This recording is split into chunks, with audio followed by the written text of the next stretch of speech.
What if the biggest clue to your family's past isn't hidden in a DNA test, but in your surname, your hometown, or the stories whispered through your family for generations?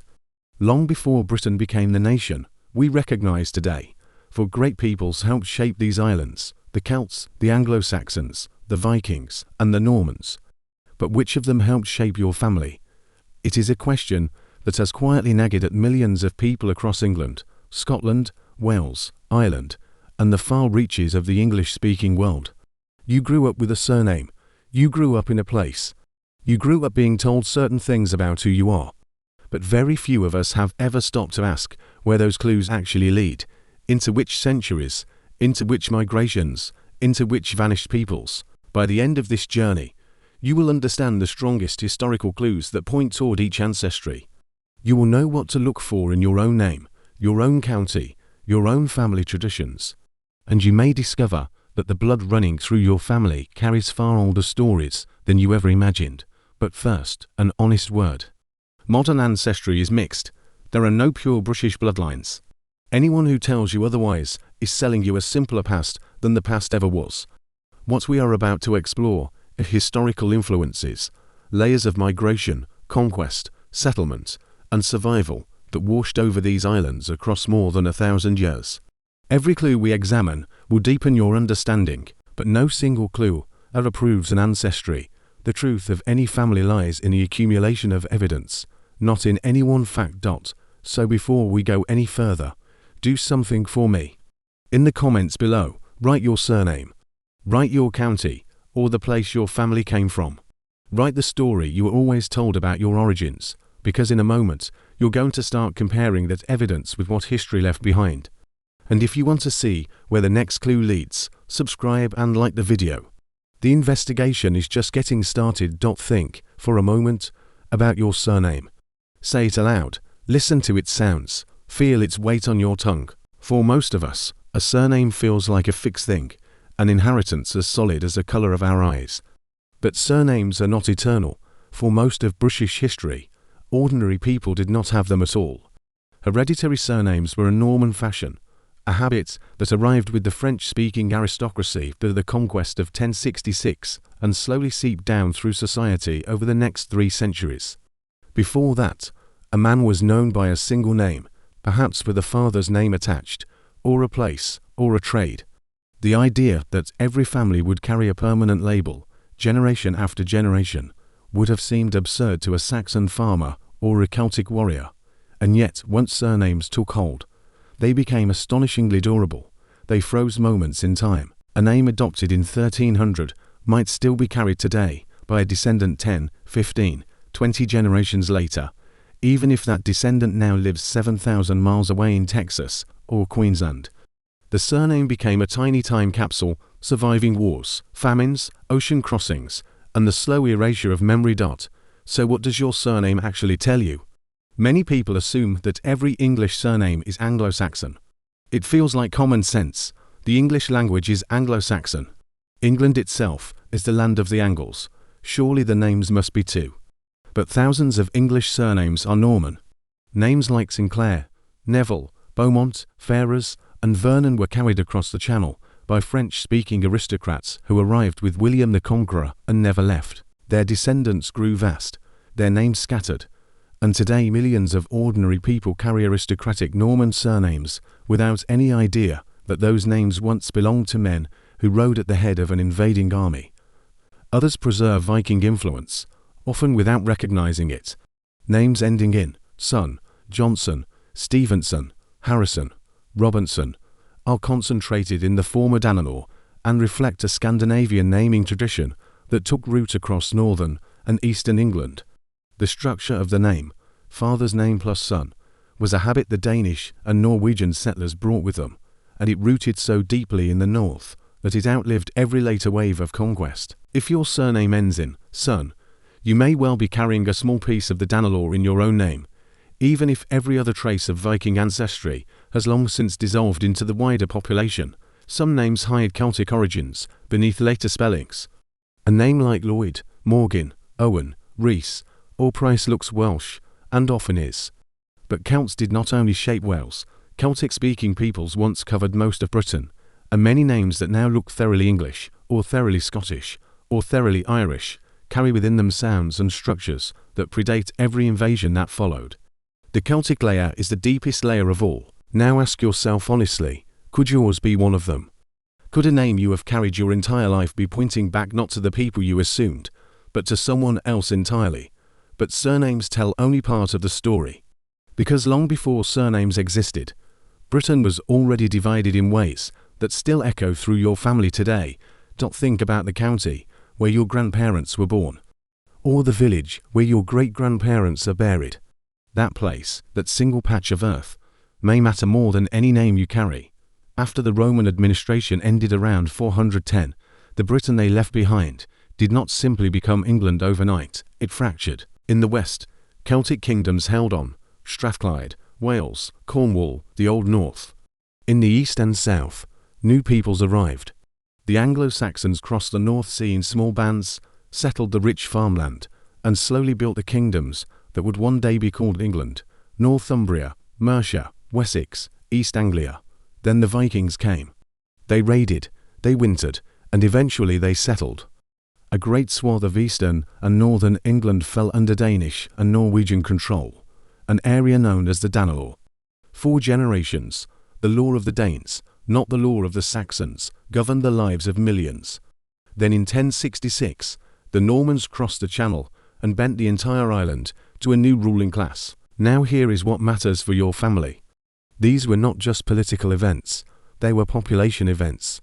Each wave of newcomers brought settlers who married into the existing population, raised children, and left descendants. And those descendants did not spread evenly. They stayed, by and large, where they arrived. The Danelaw remained disproportionately Scandinavian in its ancestry for centuries. The Welsh Marches remained unusually Norman in their surnames. The far north of Scotland remained Norse. The deep southwest remained Celt. Which means that where your family came from inside Britain may be one of the single most powerful clues you have. A family rooted 4 generations in Yorkshire is standing on land that was Danish before it was English. A family rooted in Pembrokeshire is standing on land settled by Flemings and Normans. A family rooted in the Highlands carries a different inheritance again.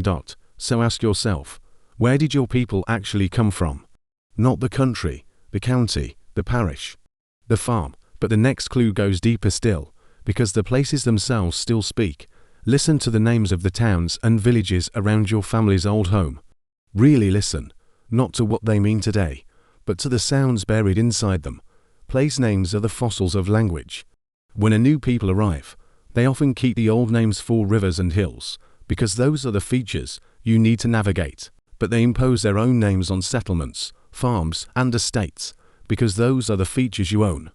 So the British landscape is a palimpsest, layer upon layer of names, each in a different language, each marking the moment a new people laid claim to the land. Names ending in tun, ham, berry, ford, and they are overwhelmingly Anglo-Saxon. They describe farms, enclosures, strongholds, and clearings in the woods. If your family village ends in one of these, Saxons were there first, naming the place from their own language and leaving their mark so deeply that 1,000 years of change could not scrub it away. Names ending in a by, Thorpe, and Alfwaite of Viking. They are Scandinavian words for farm, village, and clearing, planted across the north and east of England by Danish and Norwegian settlers who turned the Danelaw into something that, for a time, was more Scandinavian than English. If your family comes from a place called Grimsby, Whitby, Derby, or Selby, the very name of your home is Norse. Even if no one in your family has spoken a word of Danish for 900 years, names ending in Castor, Chester, and Orcester are Roman, or rather, Saxon attempts to pronounce Roman. They come from Castra, the Latin for fort. The Roman administration ended around 410, and yet its military camps still mark the map, because every people who came after kept the names. And then there are the Celtic names, the oldest of all. Names beginning with Aber, Pen, and Trey belong to the Brittonic branch of Celtic, Welsh and Cornish. Names beginning with Bally, Dun, and Inver belong to the Gaelic branch, Irish and Scottish. They are sister languages, not one tongue, but together they form a family older than English, older than any of the migrations that followed. Aberystwyth, Penzance, Dundee, Ballymena, Inverness. These names survived because they were too useful, too rooted, too familiar to be replaced. They are the deep bedrock beneath everything that came later. So look at the place your family came from. Speak its name. What language is it really speaking? Which clue surprises genealogists most? For many, it is this one. They expect names to be the great clue, and they are. But they expect place names to confirm the story the surnames tell. Often, they do not. A Norman surname in a Saxon village, a Celtic place name beneath a Viking settlement. The clues do not always agree. And that disagreement is itself a clue, a sign that your family's story is not one story, but many layered upon one another across the centuries, because language itself left another fingerprint. The words you use, the way you speak, even the accent you carry, may hold traces of people who have been dead for 1,000 years. Linguists have long known that the old boundary between Anglo-Saxon England and the Danelaw still shows up in modern speech. North of that line, people use words and grammar shaped by Scandinavian settlers. South of it, the speech follows a different pattern. Children in Newcastle, Leeds, and Manchester are still, in a sense, growing up inside the linguistic echo of the Viking Age, while children in Surrey and Hampshire are growing up inside a different inheritance. The same is true of Celtic survival. Welsh, Scottish Gaelic, Irish, and Cornish are not curiosities. They are the last living voices of the languages spoken across most of Britain before the Anglo-Saxons ever arrived. To hear Welsh spoken in a Cardiff market, or Gaelic on a Hebridean ferry, is to hear something that was once common across the entire island, and that retreated, slowly, stubbornly, over centuries, to its final strongholds in the west and north. The Normans changed language in a different way. They did not replace English, they enriched it. After 1066, French became the language of the court, the law, and the aristocracy for 300 years. Tens of thousands of French words entered English, words for government, for law, for food, for war. The very fact that we have separate words for the animal and the meat, cow versus beef, pig versus pork, sheep versus mutton, is a Norman legacy. The Saxon peasant tended the animal, the Norman lord ate the meat. And the English language carries the memory of that inequality to this day. So ask yourself, how does your family speak? What words did your grandmother use? What phrases sound odd to outsiders, but perfectly normal to you? Because somewhere in that speech, there may be a sound that has been passed down, mouth to mouth, for 1,000 years, but speech is only one kind of inheritance. Some inheritances are stranger still. Think about the traditions your family keeps. The food your grandmother made, the songs your grandfather sang. The superstitions no one quite explains, the way your family marks a birth, a wedding, a death. Most of us assume our family traditions are just our families, but many are older than we know.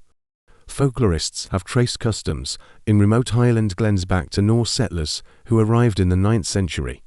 Christmas games in Yorkshire villages preserve patterns first recorded in Danish settlements. Welsh harvest festivals carry echoes of Celtic rites that predate Christianity itself. And the Norman legacy survives in everything, from legal customs to the very shape of the village green. Family traditions are the most fragile kind of evidence. They break easily. A single generation that stops practicing a tradition loses it forever. But the ones that do survive are precious, because they were never written down. They were carried in bodies, in voices, in the daily rhythm of life. If your family kept a strange custom for as long as anyone can remember, ask yourself, where did it actually come from? But before you go further, if you are finding these clues as fascinating as I think you are, take a second to subscribe. We are only halfway through, and the next clues are the ones that have overturned everything genealogists thought they knew, because the next clue is the one everyone talks about, and almost everyone misunderstands. DNA has changed everything. In the last 20 years, millions of people have spat into tubes and mailed them off, hoping to be told who they are. And the results can be revelatory. Modern genetic research has shown that the British population carries real, measurable differences depending on where your ancestors lived. People from the Orkney Islands carry the strongest Scandinavian ancestry in Britain. Roughly a quarter of Orcadian DNA traces back to Norse settlers, a signal so clear that geneticists use Orkney as a reference point. People from eastern England carry more Anglo-Saxon ancestry than people from the west. People from Wales and the Western Highlands carry some of the oldest genetic signatures in Europe, lineages that have been on these islands since the end of the last ice age. But here is the twist that catches almost everyone. DNA frequently disagrees with surnames. A man named Sinclair may discover no Norman genetic signature. A woman named Johnson may find no Scandinavian trace at all. And the reason is simple, once you think about it. Surnames are inherited through one line only, the paternal line, the surname line. But your DNA is inherited from every ancestor you have, doubling back with every generation, until by the time you reach the Middle Ages, you have thousands of ancestors, each contributing a tiny fraction of who you are, their lines folding back on one another as distant cousins quietly married. Your surname comes from one man. Your genome comes from thousands. This is why a Viking surname and Viking DNA do not always match. The man who gave you your surname may have been one Viking among thousands of ancestors, his genetic contribution so diluted by generations of marriage with local families that it has all but vanished, even as his name survived untouched. Or a Viking genetic signal may survive in someone whose surname has been English for 600 years, because the name came from a later, unrelated ancestor, while the genes came from an older one. So which should you trust, your surname or your DNA? The answer is neither, alone. Both are clues, both are partial, both can mislead. The most powerful discoveries come from holding the two together and asking where they agree and where they disagree. The disagreement is often more revealing than the agreement, but DNA is not the only evidence written into the body of the past. History left another fingerprint, one far older than any surname. Imagine yourself standing in an English field on a cold morning in 1086. The Norman King William has sent his commissioners into every shire, every village, every estate, to record exactly who owns what, who holds what land, which ploughs are working, which mills are turning, how many peasants, how many cattle, how much wealth. The result is the Domesday Book, a survey so thorough, so relentless, that the people themselves called it Doomsday, the Day of Judgment, because, like the Last Judgment, no one could escape its findings. Domesday is one of the most extraordinary documents in European history. It records thousands of place names, thousands of landholders, and the names of men who held land under them. For a genealogist, it is the first time ordinary names begin to emerge from the dark. For the rest of us, it is a snapshot of Britain the moment the Norman conquest was complete, Saxon landholders replaced by Norman lords, Danish place names preserved in the north, Celtic holdings recorded in the western reaches, and a new ruling class imposed across the entire island. The medieval records that followed Domesday, pipe rolls, charter rolls, monastic cartularies, parish registers, and eventually the census, created a paper trail that, for some families, runs back to the 12th or 13th century, while for most it begins with the parish registers of the 1530s, when Thomas Cromwell ordered every church to record baptisms, marriages, and burials.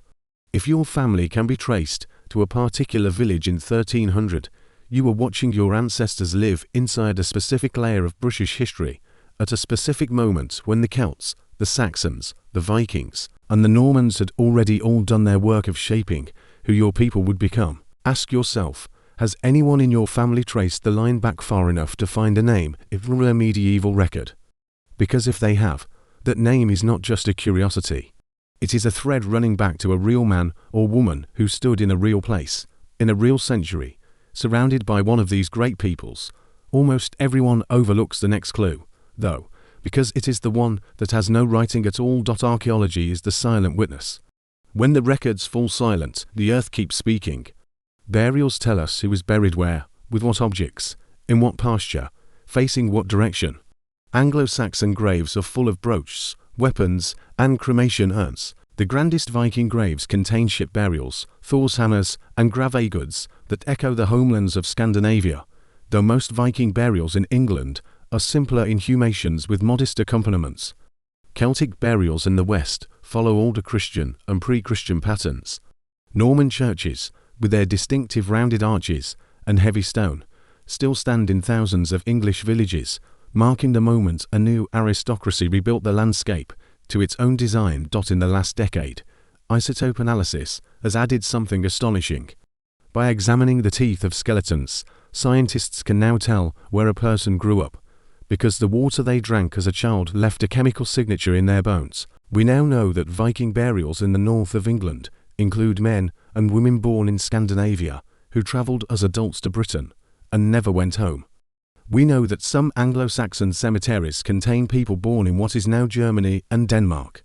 We know that even in deeply Celtic regions, individuals were born far away, married in, and were buried among the local people. The dead, it turns out, were once as mobile as the living. So imagine, for a moment, the bones beneath your family's old village, whose ancestors are buried there. What objects were they laid to rest with? Which direction were they facing? The answers, were we able to dig, might rewrite everything you assumed about your own past. But there is one more kind of evidence, and it is the one that has shaped your family more than any war: migration, the great, slow movement of peoples, not in dramatic conquests, but in the ordinary business of seeking a better life. The Vikings did not only raid, they farmed. The Anglo-Saxons did not only invade, they settled, raised families, and slowly intermarried with the people already there. The Normans did not only conquer, they built castles, founded towns, and brought new trades. The Celts, pushed westward century after century, did not vanish. They survived, adapted, and carried their languages and customs into the modern world. And after the medieval period came the great diasporas. Scots to Ulster and beyond, English Puritans to New England, Welsh miners to Pennsylvania, Irish famine refugees to America and Australia, Highland clearances that scattered Gaelic-speaking families to the ends of the earth. Each of those migrations carried with it the older inheritance. A man leaving Yorkshire for Ontario in 1820 brought his Viking place name with him. A woman leaving Donegal for Boston in 1847 brought a Celtic lineage older than any record. If your family now lives in the United States, Canada, Australia, or New Zealand, the question is not only which British people you descend from, but when your people left, and from where, because the timing of migration locks the place of origin. A family that arrived in Virginia in the 1630s most often came from southern and western England, though East Anglia and London were powerfully represented too. A family that arrived in Nova Scotia in the 1770s may well have been Highland Scots. A family that landed in South Australia in the 1840s may have come from any county, but the records of that arrival will often name the parish. So ask yourself, when did your family leave Britain, if they did? From where? Because that single fact narrows the older inheritance more than almost anything else you can learn. There is one more clue, smaller and stranger, that almost no one considers. Occupations. The work your family did, century after century, was often not random. It was inherited. Sons followed fathers into the same trade, lived in the same villages, married the daughters of men who did the same work. And certain trades clustered with certain peoples. Mining in Cornwall and Wales was overwhelmingly Celtic. Fishing in the Norse settled north carried Viking inheritance. The wool trade of the eastern counties was built on Saxon wealth and Norman organization. The great estates of the south were Norman in their ownership and Saxon in their labor. If your family were miners for generations, or fishermen, or weavers, or tenant farmers, that occupation may be telling you something about the older people your family lived among, and slowly, over centuries, became, and finally, the strangest clue of all, the landscape itself. The land your family worked shaped who they were. The open field systems of the Midlands are Saxon in their origin.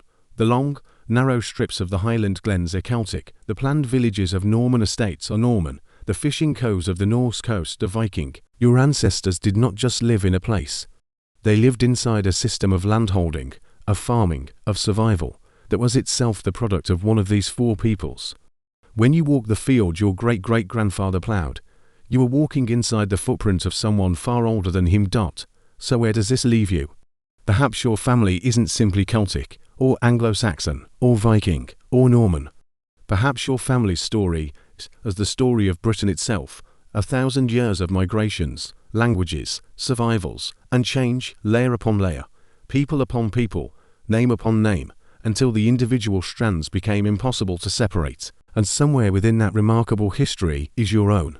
Hidden in your surname, hidden in the place your people came from, hidden in the sounds of your village, the words of your grandmother, the occupation your family kept for centuries, the strange tradition no one could explain. Hidden in the bones beneath the churchyard, and in the genes you carry in every cell of your body. You are not the inheritor of one people. You are the inheritor of an island, and of all the peoples who ever crossed the sea to call it home. So before you go, back in the comments, write the surname you carry, write the county your family came from, or the parish, or the village. And tell me, which of these clues surprised you the most? Was it the place names, the DNA, the medieval records, the traditions no one explained? And tell me what you want to investigate next. Because there are more mysteries in your family than any one documentary can hold.